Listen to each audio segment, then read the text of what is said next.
Is path tracing in Pragmata worth it? Let's find out.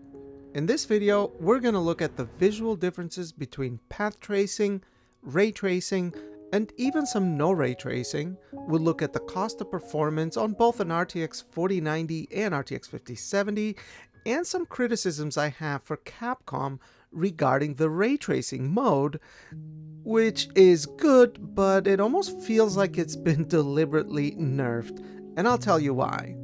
Now, since we're focusing on image quality differences, I've disabled settings like bloom, motion blur, lens flare, lens distortion, and depth of field for obvious reasons. The Pragmata is a very good looking game. It's right up there with Resident Evil 9. Even without any ray tracing, the level of detail, the lighting overall is incredible. The hair physics alone are insane. And we saw this in Resident Evil 9 with Grace, but this is an even better example because the hair is way longer. The way it reacts to Diana's movements,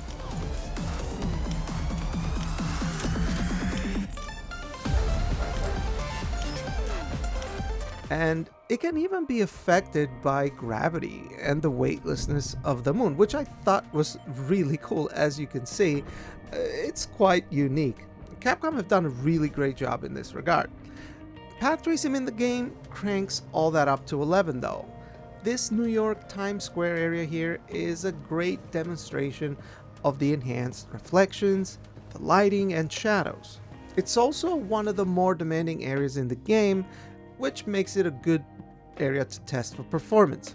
I'd say the lighting overall is the least noticeable improvement versus ray tracing. Now, this can depend on the area, but the effects are more subtle as it pertains to direct and indirect illumination when compared to other games with path tracing anyway. But it is there. For example, you can see light bounce from different surfaces like the orange sidewalk here illuminate Hugh's suit. Now you see this in the ray tracing side as well, but looks a bit better and more accurate on the path tracing side. Similarly, on this sunset by the beach, you can also see a more accurate orange glow on Hugh's suit versus the ray tracing side. Now the ray tracing side still looks really good. I don't think it looks bad at all. I'm just pointing out some of the differences that are noticeable to me. I think Capcom have done a really good job with the lighting in the game, just in general. Even if you don't use ray tracing, I think it looks really good. I'm sure it helps that the game doesn't have a dynamic day-night cycle as well. I don't know, what do you guys think? I mean, you can see the improved lighting on the path tracing side, but overall the lighting looks really good, even with ray tracing disabled. The most noticeable improvement with path tracing though is the reflections. The difference can be night and day, not just in quality and stability, but also the distance. Look, Capcom and the RE engine are known for their quality ray trace reflections, so when I saw they are adding path tracing in RE9 and Pragmata, I was excited. I actually had a few wow moments with the path traced reflections that stood out. One being in the Times Square area where the building across the street with a giant screen is reflected on the other building across from it. I really like that. It gives the place a more immersive, big scale feel. The other was later in the game, going inside a dark bunker area. You could see the reflection across the room on the glass wall by the entrance. I thought this looked really cool and added to the suspenseful atmosphere of the zone, because things can lurk around the corner that you can't see, I'll say that. Thirdly was these commuter pods with the curved glass. The way they reflect the sky and everything behind you. It makes the game feel bigger and that stuff's happening all around you, not just where you're looking. Details like that are things that I can appreciate. The glass and puddles was the most impressive though. The rest of the man-made materials reflections wasn't as big of a difference as I'd imagined between ray tracing and path tracing, or even no ray tracing. Now here's the biggest flaw with the ray tracing mode in the game, and it was the same thing with Resident Evil Requiem, and this is my criticism, my main criticism to Capcom. It's their ray tracing denoiser. It's not good, and it hurts the ray trace presentation. I don't understand why we can't turn on DLSS ray reconstruction with ray tracing. It's in the game. It automatically uses it when you enable path tracing. Why can't we turn it on with ray tracing? Why, Capcom? I mean, we should be able to even have FSR ray regeneration for AMD users. I mean, I'm not a conspiracy theorist, but it smells a bit fishy to me. The ray tracing mode is very performant, but the noise can be very distracting, to the point where you may be better off disabling ray tracing altogether. That's not something I thought I'd ever say. I mean, it almost feels like you're either gonna use path tracing or no tracing. Now, ray reconstruction isn't magic either. It can show flaws as well, like boiling, for example, where the regular ray tracing might not show any noise. So there can be areas where both can have their ups and downs, but obviously Capcom's denoiser has way more downs a lot more frequently.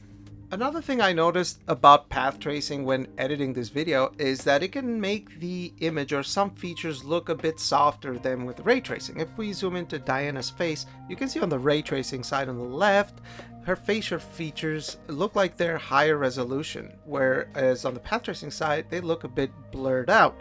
But the hair and the goggles look the same. And I'm using DLSS quality at 1440p ultra wide, by the way, on both sides. So resolution, everything's the same. Maybe it's the more realistic lighting that makes it look like it's a bit softer. That could be it. And then if I look at the jacket too, I notice there's a grid-like pattern on the ray tracing side that's not there on the path tracing side. So I'm not sure if that's supposed to be there and the path tracing and ray reconstruction is just smoothing over it, but I figured it was worth pointing out. The next effect that's quite noticeable between ray tracing and path tracing is the shadows, more than you would expect. I feel shadows should be better than they are without having to use path tracing. Now, sure, path tracing will be more accurate, and I can tolerate Capcom's denoiser, but there's no shadows from some light sources with ray tracing that can really affect the way the image looks. For example, this is a very obvious one that made me kind of laugh actually. The table is casting no shadows with ray tracing, while looking way better with path tracing, or more accurate to what your eye would expect to see. Same thing with this vertical road area with roadblocks and lights. There's shadows on the path tracing side, but not on the ray tracing side. This just seems kind of weird to me. Now this one, I don't know if it's a ray trace reflections or a shadow issue or both, but I only saw this in this area here. If you move the camera around with ray tracing, right, the shadow or the reflection of the shadow keeps disappearing as we move the camera. I haven't seen this anywhere else in the game, but it's really strange and very distracting, obviously. If we switch over to path tracing, it doesn't look like that at all. Instead, we get really nice looking shadows and overall illumination. I mean, it is a very noticeable difference between the two. And like I said throughout the video, there are areas where it can be very noticeable, the difference between ray tracing and path tracing, and other areas where not so much. You also get to see that green forest indirect illumination on the path tracing side, which is quite nice. And again, here we have another good example of lack of sun shadows. Basically, on the ray tracing side, our character's not casting a shadow.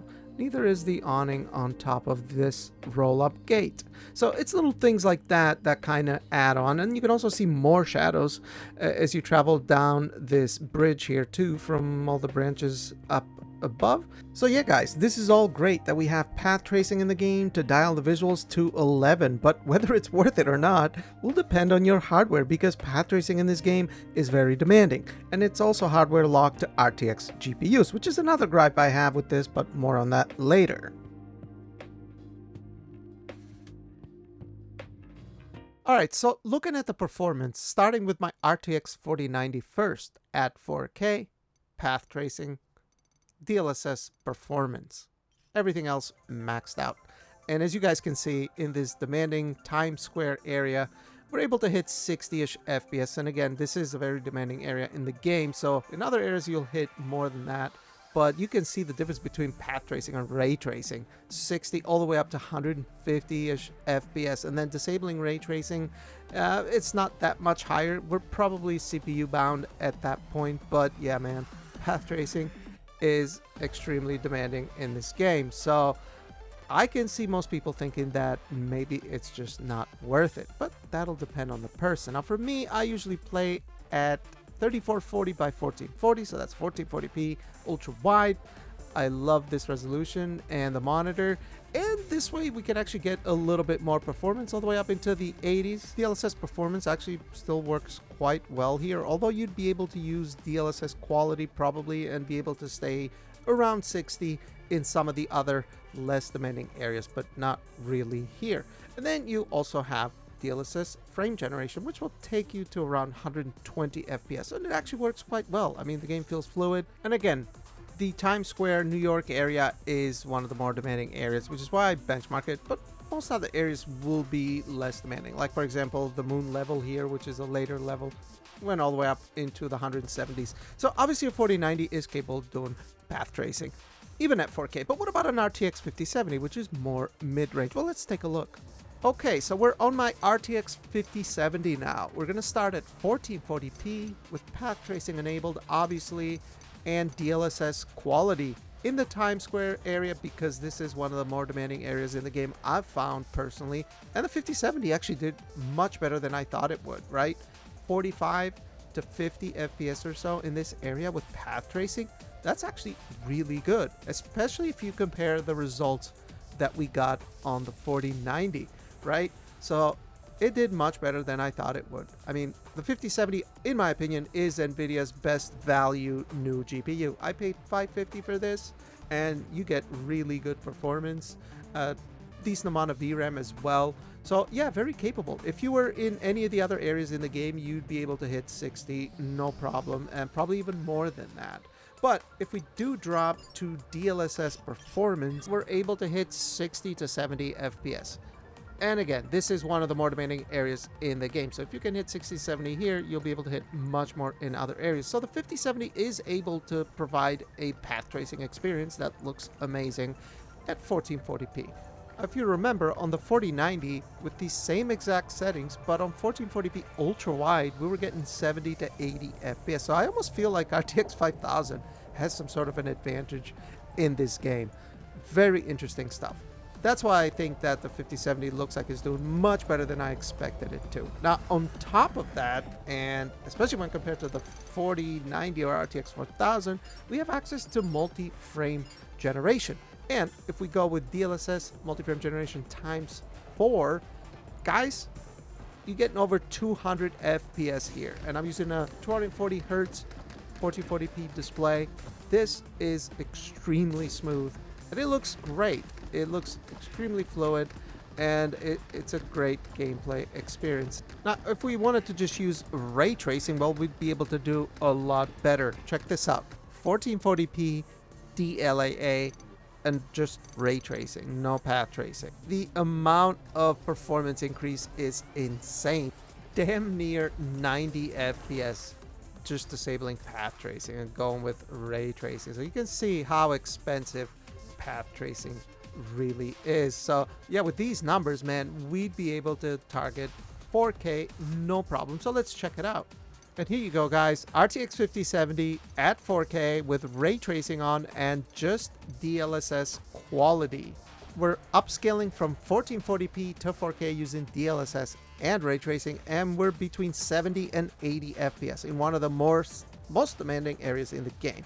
It blows the PlayStation 5 Pro completely out of the water, who was upscaling from 864p, I think, to 4K using PSSR and targeting 60. So yeah, you'd be able to play at 4K with the 5070, but if you're using path tracing, unfortunately, 1440p is going to be your target resolution, which I feel most people who buy 5070s probably play at 1440p. Very impressive results here, and path tracing is extremely costly, although doable if you're the type of person that is okay playing at 60 to 90 FPS, which personally I am. But you guys leave a comment down below and let me know what you think. Okay, so in an attempt to answer the video's question, is path tracing worth it? I'll give you my answer, but you guys can come to your own conclusions. Now, I've been playing with it on, so obviously I feel it's worth it, but it is costly. Secondly, the ray tracing mode suffers from Capcom's not so good denoiser. Ideally, we'd be able to use DLSS ray reconstruction and or FSR ray regeneration in ray tracing mode. Both would do a better job than Capcom's. I mean, DLSS ray reconstruction is already in the game, so it makes no sense why we can't use it freely. I mean, maybe they'll update it in the future like CDPR did with Cyberpunk. Onto the more controversial part. Path tracing relies solely on ray reconstruction to work. Thus, it's locked to Nvidia RTX GPUs only. Obviously, I and most enthusiasts don't like this, and wish FSR ray regeneration was an option too. But here's how I see it. I genuinely feel that if it wasn't for the Nvidia partnership, either Resident Evil 9 or Pragmata would have a path tracing mode. It's how I feel. So for me, as an enthusiast, I'd rather have path tracing in the game than not, as much as I wish FSR ray regeneration was an option as well. I want to see PC gaming push technology to the limits and not just be a console version of the game but with an unlocked frame rate, if that makes sense. But I also don't want to see game modes be locked to proprietary tech, so it's a bit of a conundrum. But what do you guys think? Leave a comment down below and let me know. Thanks for watching, like, subscribe, and I'll see you on the next one. Peace. Warning. Unauthorized presence detected in the mining zone. Luna Digger. Halt mining protocol and remove these intruders. Phil, something's coming! What the? Look at the size of that worm!